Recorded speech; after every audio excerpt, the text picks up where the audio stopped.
Ephraim Greenberg est arrivé dans le camp de concentration d'Auschwitz avec son épouse et ses 2 enfants.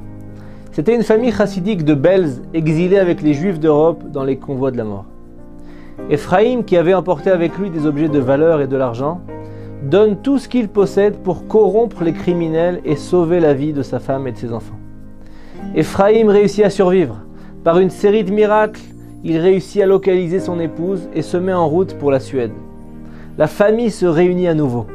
Ephraim Greenberg se remet rapidement. Il trouve un appartement à la périphérie de la Suède et comme il a des connaissances dans le domaine de l'horlogerie, il ouvre un magasin de réparation de montres. Rapidement, sa réputation, sa spécialisation et sa droiture se répandent dans toute la ville et dans les villes avoisinantes. Les clients affluent dans sa boutique, ils voient la bénédiction, la bracha. Ephraim et son épouse, qui se sont fait une assise financière, ouvrent leur cœur aux nombreux rescapés de la Shoah qui arrivent en Suède.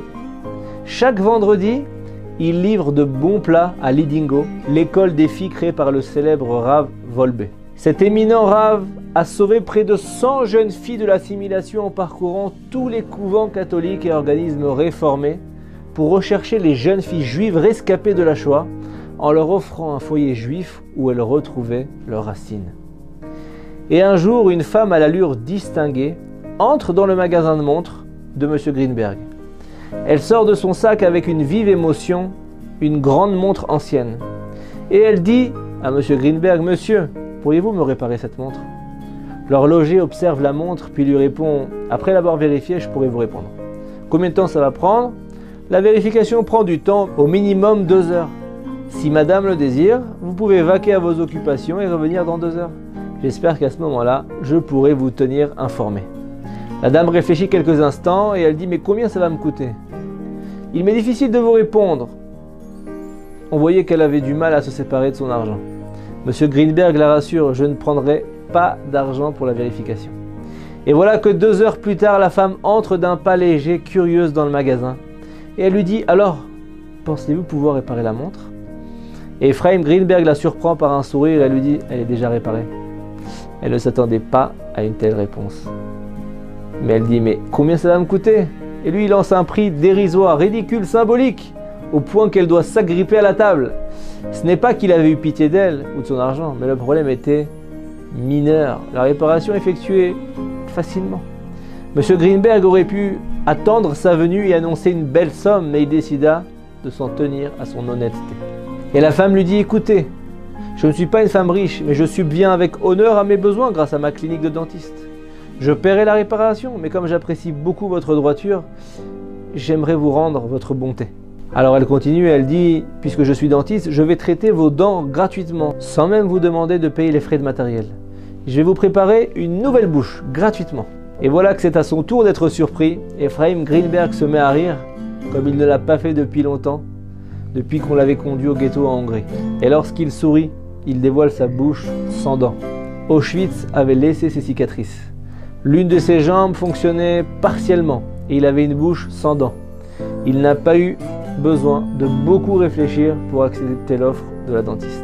Un jour, alors qu'il est assis sur le fauteuil du dentiste et observe sa bouche reprendre une forme normale, humaine, la dentiste en question lui relate, tout en traitant ses gencives, qu'elle a pris chez elle 2 petites jeunes filles juives.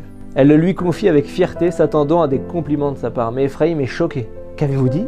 Elle dit: « J'ai dit que j'ai pris chez moi 2 sœurs que j'avais trouvées dans la rue. » Et elle raconte, les yeux brillants, que la grande a déjà 17 ans, que la plus jeune a 15 ans, des jeunes filles mignonnes, intelligentes, mais elles sont plongées dans un océan de tristesse et de nostalgie, peut-être même d'effroi.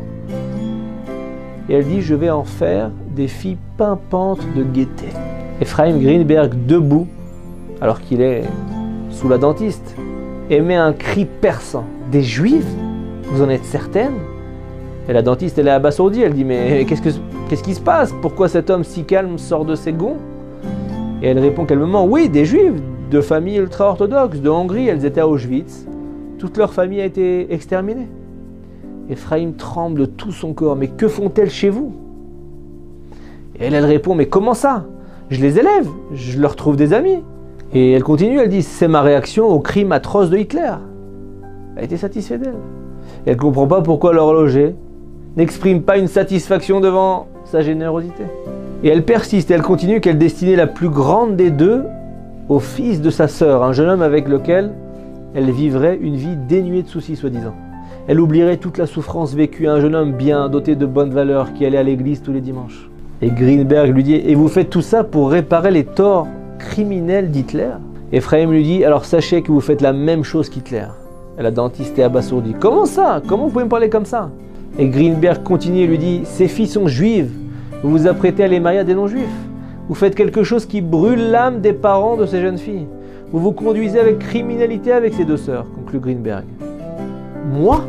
La dentiste est sur le point de s'effondrer. Mais Ephraim Greenberg ne lâche pas l'affaire. Oui, tout à fait. Elle et leurs descendants ne seront plus juifs. Vous agissez comme Hitler. Il voulait détruire le peuple juif. Et c'est ce que vous êtes en train de faire. La dentiste éclate en sanglots incontrôlables. Greenberg se met aussi à pleurer.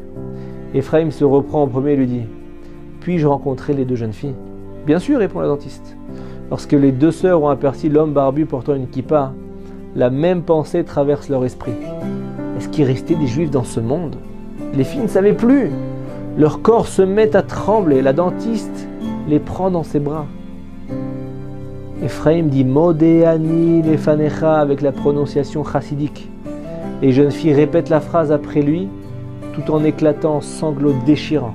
Et elles répondent, elles répètent, et elles suivent Melech Chai Vekayam. C'est une phrase connue du matin qu'on récite le matin quand on se lève.